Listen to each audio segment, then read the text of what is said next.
to my channel. இன்னைக்கு நம்ம வீடியோல சம்மர் ஸ்பெஷல் தாங்க வாட்டர்மெலன் ஜூஸ் டக்குன்னு குயிக்கா ஈஸியா எப்படி பண்ணலாம் தான் பார்க்க போறோம். இப்போ வாங்க போய் பார்க்கலாம். அதுக்கு முன்னாடி ப்ளீஸ் சப்ஸ்கிரைப் பண்ணிட்டு வாங்க.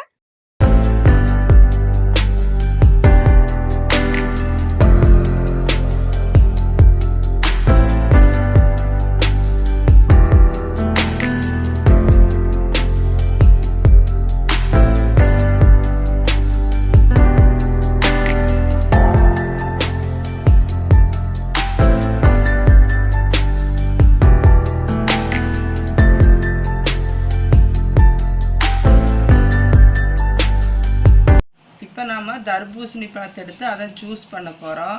அதுக்கு நான் பாதி அளவு தர்பூசணி எடுத்து கட் பண்ணி வச்சுருக்கேன்.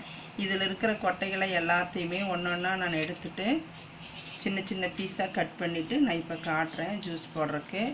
இப்போ இருக்கிற முடிஞ்ச வரைக்கும் எல்லா கொட்டையும் நம்ம இதில் எடுத்துருவோம். நான் கட் பண்ணிக்கிறேன். இப்போ எல்லாம் சின்ன சின்ன பீஸாக கட் பண்ணிவிட்டு உங்களுக்கு காட்டுறேன். நான் எடுத்து வச்சுருந்த பாதி பழத்தை நான் சின்ன சின்ன பீஸாக அந்த விதைகளெல்லாம் இல்லாமல் இப்படி கட் பண்ணி எடுத்து வச்சுருக்கேன். இதை நம்ம அப்படியே மிக்ஸி ஜாரில் சேர்த்துக்குவோம். இப்போது ஒரு நல்லா பெரிய ஸ்பூனில் ஒரு 4-5 ஸ்பூன் அளவு சர்க்கரை சேர்த்துக்கிறேன். இது கூட கொஞ்சமாக தண்ணி சேர்த்துக்கலாம். இப்போ இதை மிக்ஸி நான் அடித்து எடுத்துகிட்டு வந்துடுறேன். இப்போ ஜூஸை நல்லா எடுத்துகிட்டு வந்துட்டு இப்போ நல்லா வடிச்சிக்கலாம்.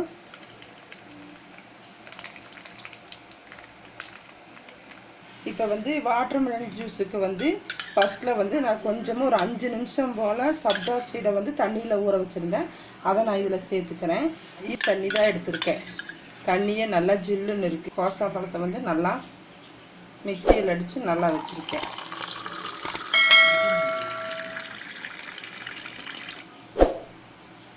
போட்டேன். இதோட கொஞ்சம் பொடியாக கட் பண்ணால் வாட்டர்மெலனையும் நான் இதனோட சேர்த்துக்கிறேன்.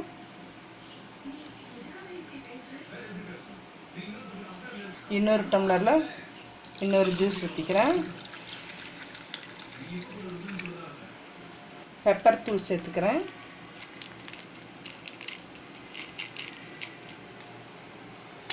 ரெண்டு பீஸ் புதினா இலை சேர்த்துருக்கேன். அப்படியே இதை கொஞ்சம் மிக்ஸ் பண்ணிக்கலாம். இந்த புதினாவோட ஸ்மெல் பெப்பரோட கொஞ்சம் காரமாகவும் கொஞ்சம் ஸ்மெல்லாகவும் நல்லாயிருக்கு. குடிக்கிறதுக்கு ஜில்லுன்னு இருக்கும் பொழுது கொஞ்சம் நல்லாயிருக்கும். இந்த மாதிரியும் சேர்த்து நீங்கள் ஒரு தடவை குடிச்சு பாருங்கள். இப்படி உங்கள் வீட்டில் நீங்கள் செஞ்சு பார்த்துட்டு இது உங்களுக்கு பிடிச்சிருந்தா லைக் பண்ணுங்கள், ஷேர் பண்ணுங்கள், சப்ஸ்கிரைப் பண்ணுங்கள். அப்படியே கீழே இருக்கிற பெல் பட்டனையும் கொஞ்சம் ப்ரெஸ் பண்ணுங்கள். நன்றி, வணக்கம்.